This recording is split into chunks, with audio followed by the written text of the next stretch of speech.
a gente vê que as nações que estão mais interessadas em livrar-se do dólar como moeda internacional, é, várias delas já têm acordo. Por exemplo, existe um acordo da China com a Austrália, eles não usam mais o dólar, né? Parece que a China e a Arábia Saudita também não usam. Tem vários países que estão fazendo acordos bilaterais, mas existe um grupo de nações que é o chamado BRICS, que é Brasil, Rússia, Índia, China e África do Sul, que tem o seu próprio projeto globalista. Na verdade, é o projeto russo-chinês. A gente fala BRICS, é quase um eufemismo. Na verdade, é Rússia e China. O resto não pode absolutamente nada, ainda que tenha, vamos dizer, algum vigor econômico, como sem dúvida o Brasil tem, a Índia tem, a África do Sul tem, mas militarmente não são nada comparados com Rússia e China. Então,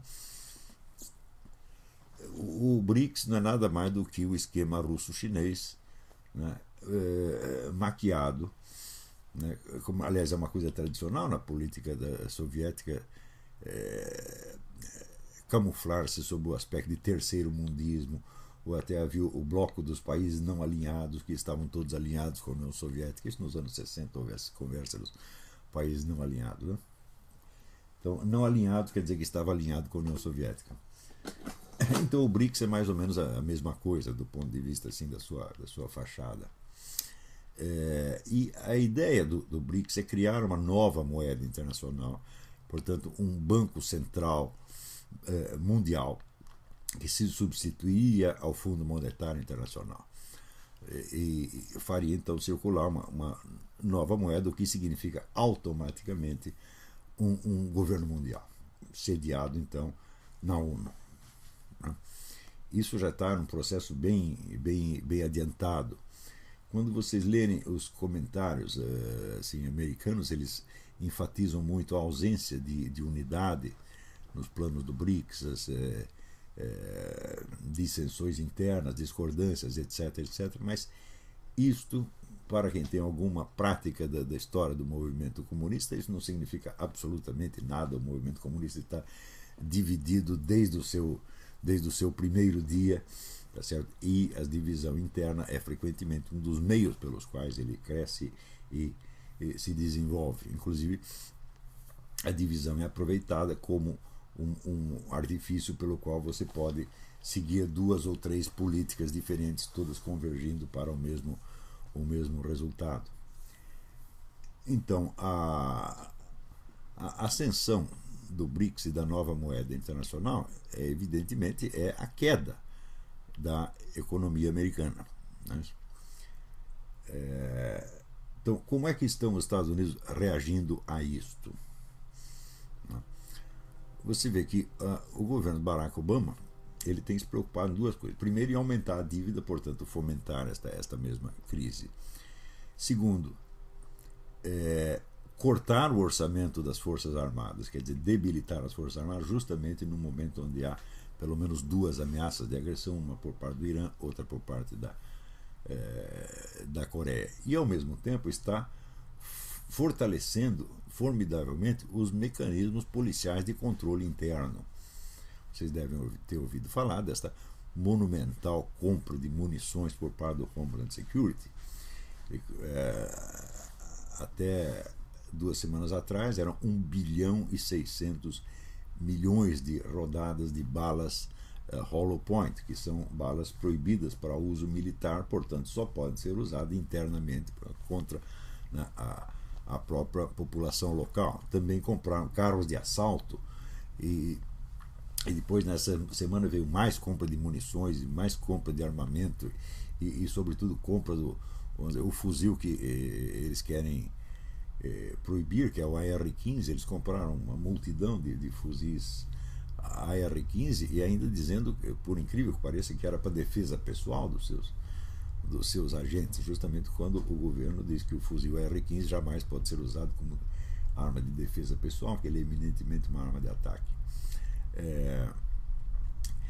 Então, tudo isto mostra o seguinte: o governo está perfeitamente ciente da crise econômica que vai vir, está ciente da queda da economia americana, que se anuncia aí iminente, e ele está preparado não para enfrentar a crise econômica, mas para enfrentar a crise social decorrente. Portanto, isso quer dizer que a queda do dólar já é aceita, vamos dizer, pelo governo americano como uma fatalidade, uma coisa que vai acontecer mesmo, e onde o que interessa não é tirar o país do buraco, mas simplesmente defender o governo contra a pressão e a crise social interna. Isso quer dizer o seguinte, que o nosso amigo Barack Obama, ele está perfeitamente inserido dentro do esquema do BRICS. E não deixa de ser curioso que o próprio Fundo Monetário Internacional andou recomendando a troca do dólar por uma nova moeda internacional. Então, é claro que no discurso do BRICS, assim como, por exemplo, no discurso do professor Alexandre Dugin, toda esta coisa aparece como se fosse, vamos dizer, uma nova ordem mundial, uma outra ordem mundial, outro mundo possível, que então se oporia, né, à presente ordem mundial, né, chefiada pelo Fundo Monetário Internacional, Banco Mundial, ONU, etc, etc. Quando, na verdade, não é nada disso.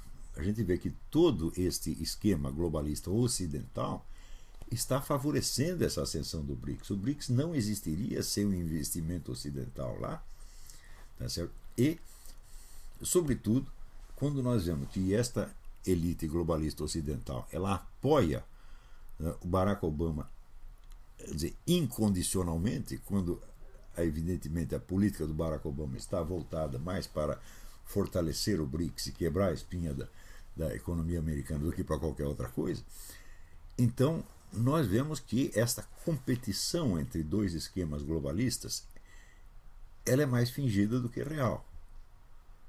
Parece que aí os dois grandes esquemas, o russo-chinês e o esquema ocidental, eles se uniram para criar realmente uma nova ordem mundial do dia para a noite, né, centrada na ONU, então, assim, praticamente oficializada como governo mundial, e fazer isto em cima do cadáver da economia americana. Como, aliás, eu já vinha dizendo há muito tempo, eu só não tinha entendido, vamos dizer, a rapidez com que esta coisa podia acontecer. O esquema está praticamente pronto e eu creio que, se não houver nenhum imprevisto,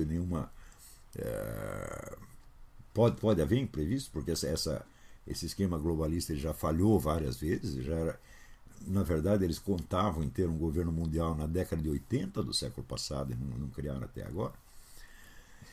Então pode haver algum contratempo, mas se não houver nada, em menos de um ano esse esquema vai estar funcionando e a economia americana vai começar um declínio sem precedentes.